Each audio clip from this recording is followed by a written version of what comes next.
अस्सलाम वालेकुम all of you. Hope आप सब खैरियत से होंगे। आज जो हम टॉपिक कवर करवाने जा रहे हैं उसमें हमारे कुछ ही टॉपिक्स हैं सारे।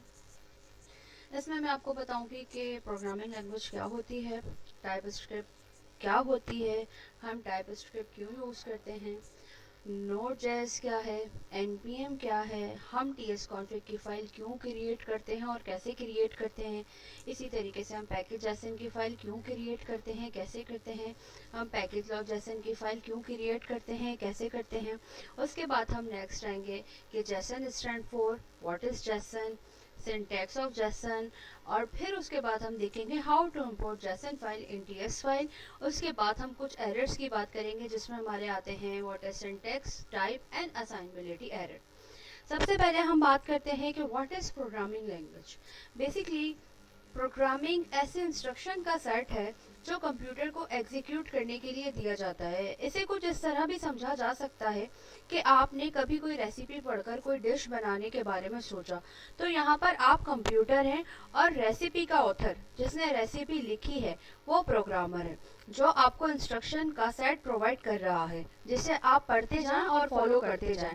अगर रेसिपी या इंस्ट्रक्शन क्लियर होंगे तो आपके लिए इन्हें फॉलो करना बड़ा आसान होगा, और अगर ये रेसिपी या इंस्ट्रक्शन कॉम्प्लेक्स मुश्किल होंगे जो आपको समझ ही नहीं आ रहे होंगे तो आपके लिए उस रेसिपी को बनाना बहुत मुश्किल हो जाएगा। इसकी मिसाल बिल्कुल इसी तरीके से है कि अगर आप फ्रेंच फ्राइज बनाने जा रहे होंगे तो वो फ्रेंच फ्राइज के बजाय आपके आलू का हलवा बन जाएगा। बस ऐसी कोई गलती हमें कंप्यूटर के साथ नहीं करनी होती, तभी हमने उसको इजी इंस्ट्रक्शन देने के लिए प्रोग्रामिंग लैंग्वेज को इंट्रोड्यूस करा है। प्रोग्रामिंग लैंग्वेज के ज़रिए हम कंप्यूटर को इजी इंस्ट्रक्शन देते हैं जिससे वो समझ भी सके और फॉलो करके हमें हमारे डिज़ायर रिजल्ट्स भी दे सके। क्योंकि कंप्यूटर को बाइनरी आती है, यानी 1 और 0, इसकी दुनिया में ये दो ही होते हैं। अब ऐसे में प्रोग्रामिंग लैंग्वेज हमें ऑप्शन देती है कि हम 1 0 को कुछ ऐसी टर्म में ट्रांसलेट कर सकें जिसे हम समझ भी सकें और लिख भी सकें।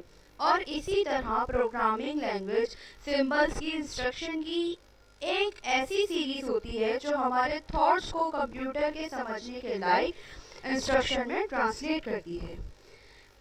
उससे होता क्या है, इन सारे इंस्ट्रक्शन को स्पेसिफिक लैंग्वेज में लिखा जाता है ताकि स्पेसिफिक टास्क परफॉर्म किए जा सके। एक programming language mainly desktop, website और मोबाइल ऐप डेवलप करने के लिए यूज की जाती है। मतलब हम जब कोई डेस्कटॉप ऐप बनाते हैं, हम कोई वेबसाइट ऐप बनाते हैं, हम कोई मोबाइल ऐप बनाते हैं तो हमारी प्रोग्रामिंग लैंग्वेज उसके लिए यूज की जाती है। चलिए यहाँ तक तो हमें ये पता चल गया कि ये होती है प्रोग्रामिंग लैंग्वेज।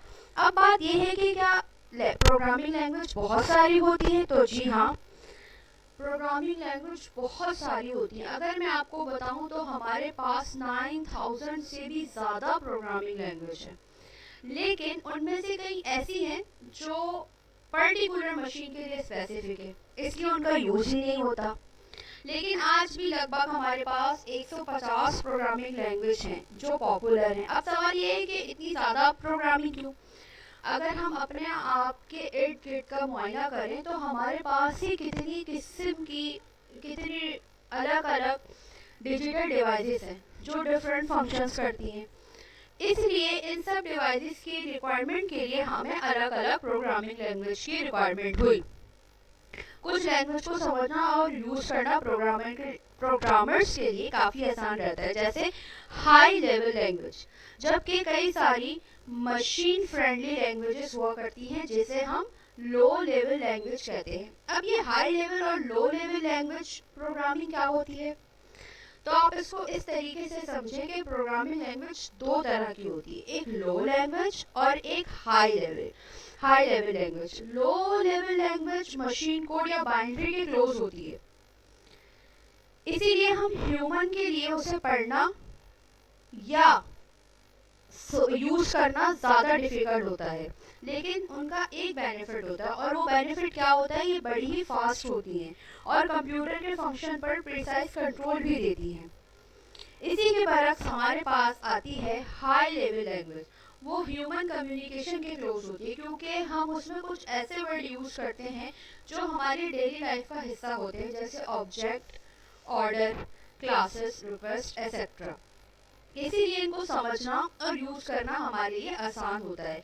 लेकिन ये कंप्यूटर के लिए मशीन कोड में ट्रांसलेट करने में काफ़ी टाइम लेती हैं, क्योंकि जाहिर सी बात है, मैंने आपको पहले ही बताया कि कंप्यूटर को जो समझ आती हैं वो लो लेवल लैंग्वेज समझ आती हैं। तो हाई लेवल लैंग्वेज जो है वो ह्यूमन रीडेबिलिटी और ह्यूमन यूजिबिलिटी के लिए जो है वो बनाई गई है। हमारे पास बहुत सारी प्रोग्रामिंग लैंग्वेज है, जिसमें पाइथन है, विजुअल बेसिक्स है, पर्ल है, पीएचपी है, रूबी है, सी शार्प है, जावा है। इसके अलावा भी बहुत सारी प्रोग्रामिंग लैंग्वेज हैं।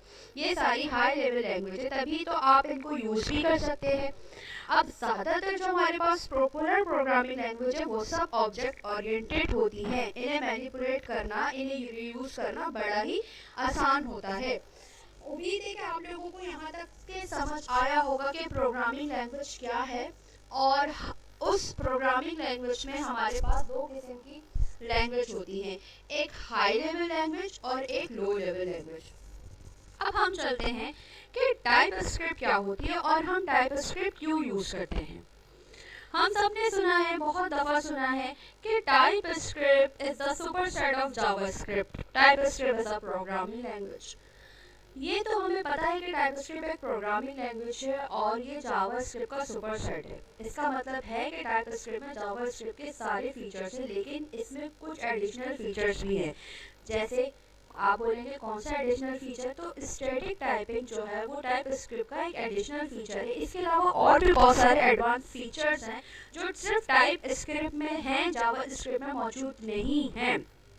दूसरी बात, टाइपस्क्रिप्ट को माइक्रोसॉफ्ट ने ही डेवलप किया है और इसका उनका पर्पस डेवलप करने का ये था कि जावास्क्रिप्ट की एप्लीकेशन को ज़्यादा स्केलेबल एंड मेंटेनेबल बनाएं। इसमें टाइप एंड नोटेशन, इंटरफेस और क्लासेस और जो भी हमारी ये ऊप्स होती हैं, ऑब्जेक्ट ओरिएंटेड प्रोग्रामिंग के कॉन्सेप्ट भी हैं, जो डेवलप प्रोसेस को और ज़्यादा रोबस्ट मतलब हेल्दी और एरर फ्री बनाने में मदद करते हैं। अब आप ये समझें कि टाइप स्क्रिप्ट के जो इम्पोर्टेंट फीचर्स हैं वो क्या है। स्टैटिक टाइपिंग क्या होती है। टाइप स्क्रिप्ट आपको वेरिएबल और फंक्शन के टाइप डिफाइन करने के ऑप्शन देता है। ये कंपाइल टाइम पर एरर डिटेक्ट करने में मदद करता है, जो रन टाइम एरर को कम कर सकता है। उसके बाद इसके अंदर एक और क्वालिटी होती है और वो होती है type infer. TypeScript automatically type को इन्फर कर देता है, जिससे आपको हर बार टाइप एक्सप्लिसिट डिफाइन नहीं करनी पड़ती। वो खुद से इन्फर करके बता देता है कि ये जो आपने वेरिएबल बनाया है, अगर से ये नंबर टाइप का है, तो वो खुद से आपको इन्फर करके बताएगा कि ये नंबर, अगर आपने बूलियन टाइप का बनाया होगा तो बताएगा ये बूलियन है। इसके अलावा टाइप स्क्रिप्ट ECMAScript के नए वर्जन जैसे ECMAScript 6 और ECMAScript 7 के फीचर्स को भी सपोर्ट करता है। चाहे आपका टारगेट इन्वायरमेंट से हमारा जो आपके लैपटॉप इन्वायरमेंट है वो इन फीचर्स को सपोर्ट ना भी करे, टाइपस्क्रिप्ट इन फीचर्स को बैकवर्ड कंपैटिबल जावास्क्रिप्ट में ट्रांसपाइल कर देता है। ठीक है। इसके अलावा अगर हम देखें तो जावास्क्रिप्ट अगर आप ऑलरेडी यूज़ कर रहे होंगे तो आप टाइपस्क्रिप्ट पर आसानी से स्विच कर सकते हैं, क्योंकि टाइपस्क्रिप्ट कोड बेस को ज़्यादा रोबस्ट एंड मेंटेनेबल बना सकता है। अब मैंने आपको बता दिया कि टाइपस्क्रिप्ट क्या है और इसको हम क्यों यूज़ करते हैं। हमारा नेक्स्ट टॉपिक है व्हाट इज़ नोड.js। नोड.js क्या है।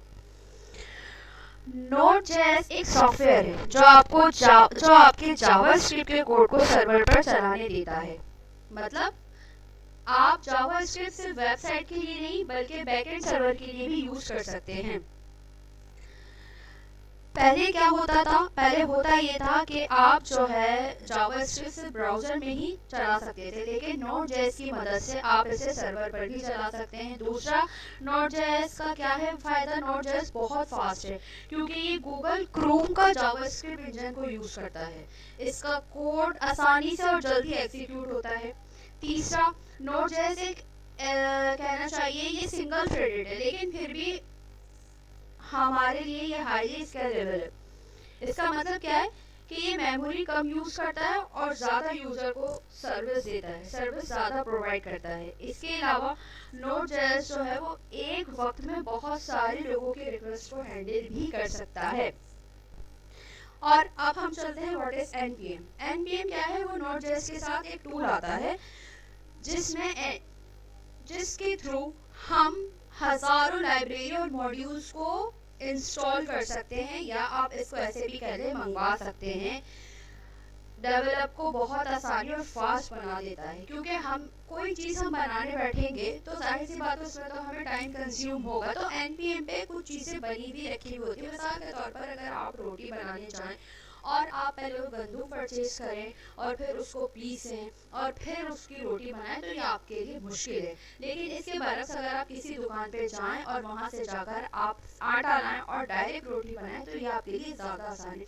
npm भी बिल्कुल इसी तरीके की एक शॉप है जहां पर हमें आटे जैसी बहुत सारी चीज़ें बनी बनाई मिलती हैं, जो बस हम जाएं और परचेज करें और उनको अपने प्रोजेक्ट में इंक्लूड करें। चलें अब हम आते हैं tsconfig की फाइल पर कि tsconfig की फाइल हम कैसे और क्यों बनाते हैं। अब मैं यहाँ पर आती हूँ, मेरे पास ऑलरेडी index.js की फाइल बनी हुई है। इस सबको मैं हाइड कर देती हूँ। अब आप देखेंगे टर्मिनल पर तो आपने tsc -init जैसी लिखेंगे और इसको आप जैसी एंटर करेंगे आपके पास tsconfig की फाइल बन जाएगी। अब ये tsconfig की फाइल क्या होती है और ये क्यों बनती है, क्यों बनना ज़रूरी है? कॉन्फ़िग से आपके दिमाग में एक बात आती है और उसे हम कहते हैं कॉन्फ़िगरेशन। किसी भी चीज़ की कॉन्फ़िगरेशन करने को हम उसकी कॉन्फ़िग भी कह सकते हैं। जैसे आप अगर कोई मोबाइल लेने जाएं, आप उस पूछते हैं ना कि मोबाइल की रैम कितनी है, मोबाइल की रोम कितनी है, मोबाइल का कैमरे का पिक्सल कितना है, तो ये सब इसकी कॉन्फ़िगरेशन का होती है। हमारे प्रोजेक्ट की जो कॉन्फ़िगरेशन होती है वो हमारी tsconfig की फाइल करती है कि हमारा फोल्डर जो है वो कौन सा आउटपुट फोल्डर होगा, कौन से हमें इनपुट फोल्डर चाहिए, हमें कौन सी फाइल कन्वर्ट करनी है, हमें एग्मा, अब जब आप देखेंगे तो आगे एग्मा स्क्रिप्ट का कौन सा वर्जन हमें यूज़ करना है, हमें एक्सपेरिमेंटल फीचर्स ऑन करने हैं या नहीं करने, ये सब हम tsconfig की फाइल में करते हैं। तो आप ये समझ लीजिए कि ये कॉन्फ़िगरेशन के लिए बनाई गई है। जब आगे जाकर आप लोग अपने अपने प्रोजेक्ट पे काम करेंगे तो फिर आपको पता चलेगा कि इसमें आप कुछ चेंजेस करेंगे इसकी कॉन्फ़िगरेशन में, तो वो आपके प्रोजेक्ट में हेल्प करेगी, आपके प्रोजेक्ट की कॉन्फ़िगरेशन करेगी। उसके बाद नेक्स्ट हमारे पास जो फाइल है जो पहले से ऑलरेडी यहाँ पर बनी हुई है वो है package.json की फाइल। अब यहाँ पर जब आप लिखेंगे npm init -y अगर मैं नहीं लिखूंगी तो मुझे सारी डिस्क्रिप्शन सब कुछ खुद लिखना पड़ेगा। लेकिन जैसे मैं -y लिखती हूँ इट्स मीन यस, जैसा भी है जो भी है सब आ जाए। जैसे ही हमारी package.json की फाइल बन जाती है तो ये package.json की फाइल करती क्या है? बेसिकली package.json की फाइल हमारे प्रोजेक्ट की तमाम डिटेल्स रखती है। हमारे प्रोजेक्ट की डिटेल से मुराद किस तरीके की डिटेल रखती है? कोडिंग से रिलेटेड, जैसे आपके प्रोजेक्ट का वर्जन क्या है, इसका नाम क्या है, इसके अंदर कौन कौन सी कमांड यूज़ की गई हैं, इसमें आपने कौन कौन से पैकेजेस इंक्लूड करवाए हैं, इन सब की डिटेल्स जो है वो हमारी package.json की फाइल रखती है। अगर आप इसको इस तरीके से लें तो हमारी top most important file package.json की फाइल होती है। अगर ये फाइल हमसे मिस हो जाए या इन केस कोई भी वजह से हमारी ये फाइल डिलीट हो जाए तो हमारा पूरा प्रोजेक्ट डिस्ट्रॉय हो जाएगा। अगर हमें अपना प्रोजेक्ट डिस्ट्रॉय करने से बचाना है तो हमें package.json की फाइल को बहुत अच्छे तरीके से सेव करके रखना होगा। उसके बाद हमारे पास एक और फाइल आती है और हम कमांड कौन सी रन करते हैं मैं आपको बताती हूँ। हमारे पास फाइल आती है package.log.json की। package.log.json के लिए हम कौन सी कमांड रन करते हैं? package.log.json के लिए हम कमांड रन करते हैं npm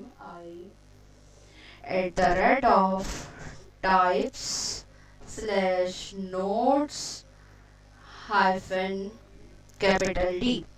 ठीक है, जैसे ही आप ये कमांड रन करेंगे आपके पास दो चीज़ें आ जाएंगी, एक package.log.json और एक नोड मॉड्यूल का फोल्डर। बेसिकली package.log.json क्या करता है, अगर आप लोगों ने रमज़ान कोडिंग में देखा होगा तो सर ने हमें इंपोर्ट करवाया था इंक्वायरर और चॉप। तो वो हमने npm के थ्रू मॉड्यूल इंपोर्ट कर लिए थे। पैकेज जैसन हमारे प्रोजेक्ट में इस्तेमाल किए गए मॉड्यूल की तमाम जानकारी रखता है कि हमने कौन कौन से मॉड्यूल यूज़ करे हैं, हम कौन कौन से मॉड्यूल हमने इसमें ऐड करे हैं, उन सबको लॉक कर देता है। तो पैकेज लॉक जैसन अगर डिलीट भी हो जाए तो इतना प्रॉब्लम क्रिएट नहीं होता, लेकिन पैकेज जैसन डिलीट नहीं होना चाहिए।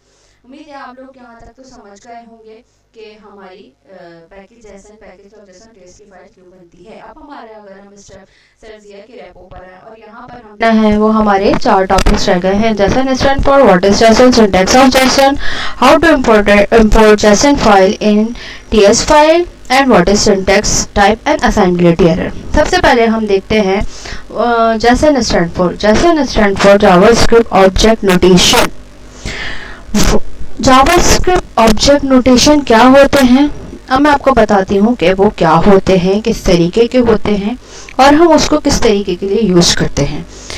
जेसन एक आसान और लाइट डेटा फॉर्मेट है जो इंसानों और मशीनों दोनों के लिए पढ़ना लिखना आसान बनाता है, या आप ये भी कह सकते हो कि ये डेटा को स्ट्रक्चरल तरीके से स्टोर और एक्सचेंज करने के लिए इस्तेमाल होता है। यहाँ कुछ मैं आप लोगों को कॉमन यूजेस बताऊंगी जेसन के। पहला यूज जो जेसन का है वो है डेटा एक्सचेंज। हम जब भी कोई वेब एप्लीकेशन में सर्वर और क्लाइंट के दरमियान डेटा एक्सचेंज करते हैं तो डेटा एक्सचेंज के लिए जेसन फॉर्मेट इस्तेमाल होता है। ठीक है, जैसे कि जब आप किसी भी फॉर्म को सबमिट करते हैं तो वो जेसन डेटा फॉर्मेट में सर्वर तक पहुंचता है। ठीक, दूसरा जो इसका सबसे बड़ा हमें यूज है या बेनिफिट है वो ये है कि जेसन फॉर्मेट को डेटा बेस में स्टोर करने के लिए इस्तेमाल किया जाता है।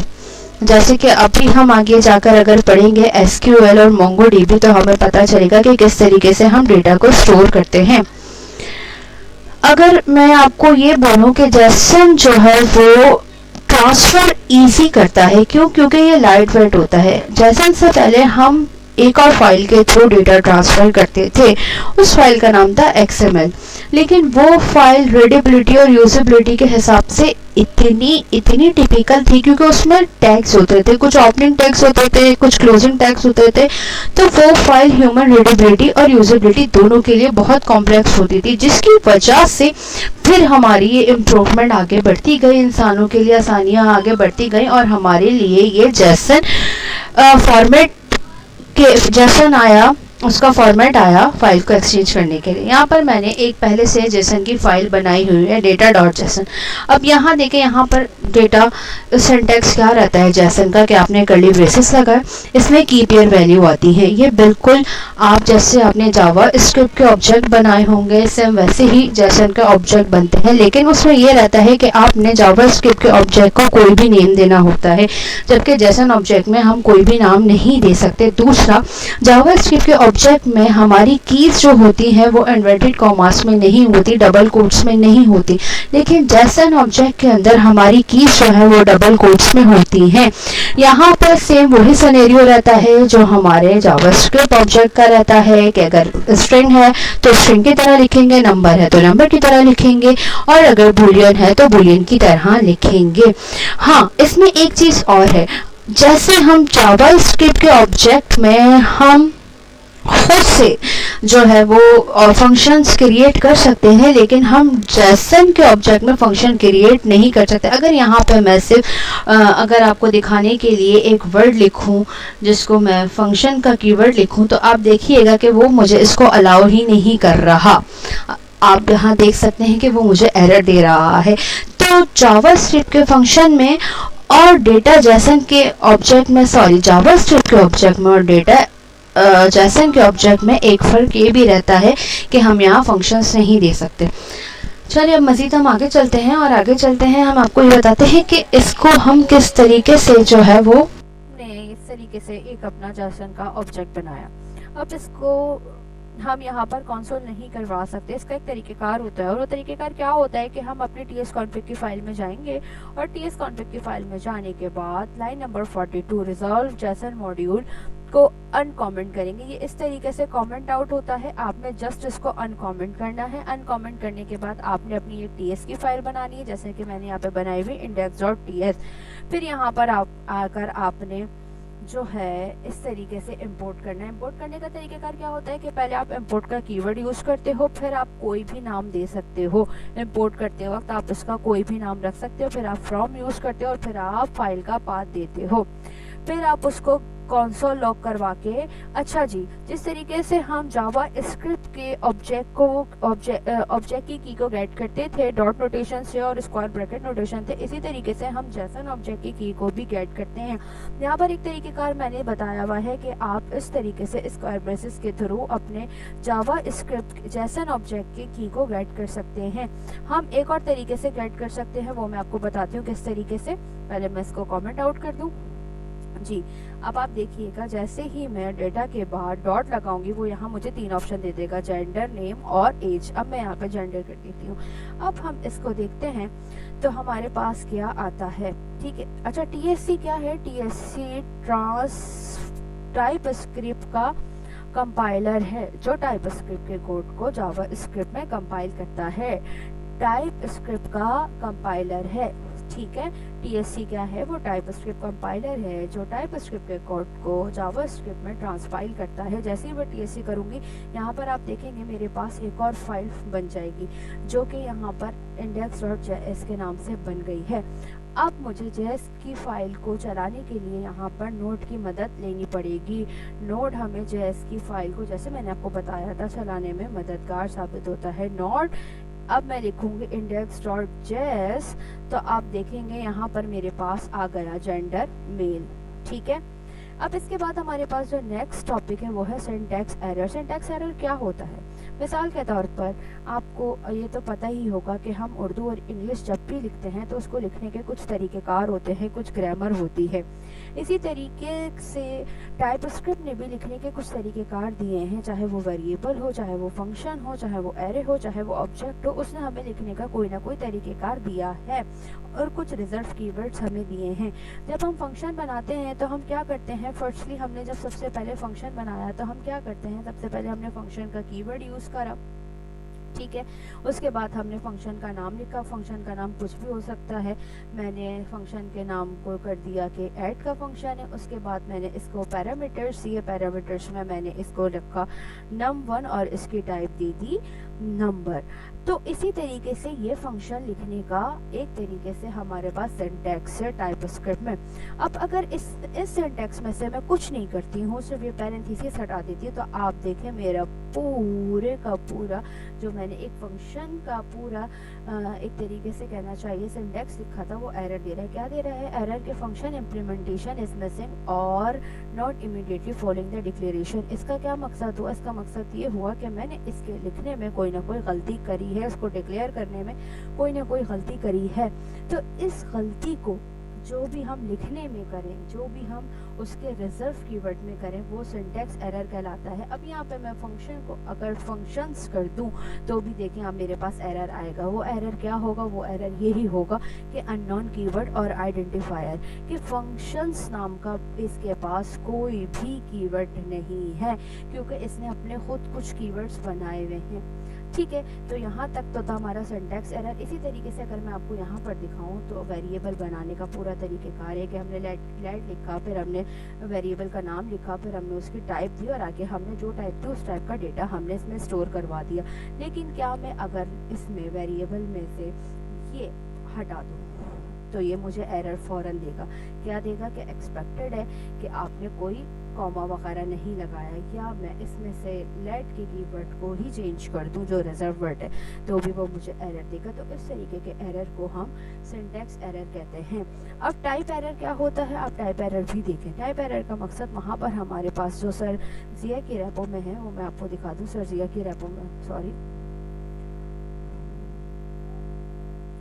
मैं आप लोगों को सर जिया की रेपो अभी शायद से नहीं चल रही, ओके चले, मैं यहीं पर आपको बता देती हूँ कि होता क्या है, होता क्या है कि जो है वो हमने मिसाल के तौर पर एक मैसेज लिखा, सही है, एक मैसेज लिखा हमने लेड की मदद से, ठीक है। अब उसको मैंने क्या करा, उसको मैंने यहाँ पर कंसोल करवाया, लेकिन आप देखें यहाँ पर जैसे ही मैंने लॉगर लिखा तो वो कह रहा है property logger does not exist on type console. इसका मतलब ये है कि कंसोल के ऑब्जेक्ट के अंदर लॉगर नाम के टाइप की कोई भी प्रॉपर्टी मौजूद नहीं है, कोई भी फंक्शन मौजूद नहीं है। अच्छा, अब आप देखें क्या सिर्फ console डॉट लॉग ही एक फंक्शन है कंसोल की ऑब्जेक्ट के अंदर? नहीं, जैसे मैं कंसोल के बाद डॉट लगाऊंगी, ये देखें ये सारे फंक्शंस कंसोल की बॉडी के अंदर हैं, लेकिन लॉगर नाम के टाइप का कोई भी प्रॉपर्टी कंसोल के अंदर नहीं है। जैसे मैं ट्रेस लिखूंगी तो इस तरीके से भी मैं इसको कंसोल करवा सकती हूँ, या मैं जैसे ही आपको देखें मैं काउंट लिखूंगी या डिबग लिखूंगी या DIR XML लिखूंगी, तो आप देखें यहाँ पे वो मुझे कोई एरर नहीं दे रहा। वो क्यों नहीं दे रहा? क्योंकि कंसोल की बॉडी के अंदर ये DIRX नाम का, या आप कह लें कि इन तमाम नाम के फंक्शंस बने हुए हैं, लेकिन लॉगर नाम का कोई फंक्शन नहीं है। This is called type error, ठीक है। अब हमारे पास एक और एरर आता है, उसे हम कहते हैं असाइनेबिलिटी एरर। अच्छा, वो क्या होता है? अगर मैं सर दिया कि रेपो से ही आपको बताऊं, मिसाल के तौर पर मैंने एक वेरिएबल बनाया और उसका मैंने एक नाम रखा name1, उसको मैंने टाइप दी स्ट्रिंग, ठीक है जी।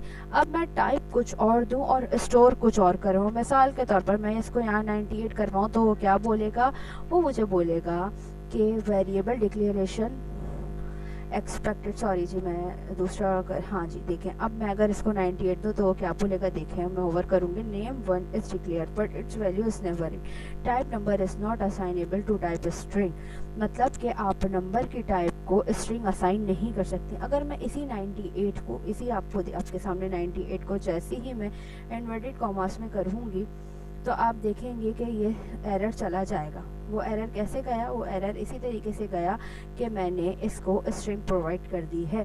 तो इसका मतलब ये है कि अगर मैं किसी वेरिएबल को जो भी प्रिमिटिव टाइप दूं, मुझे उसके आगे की वैल्यू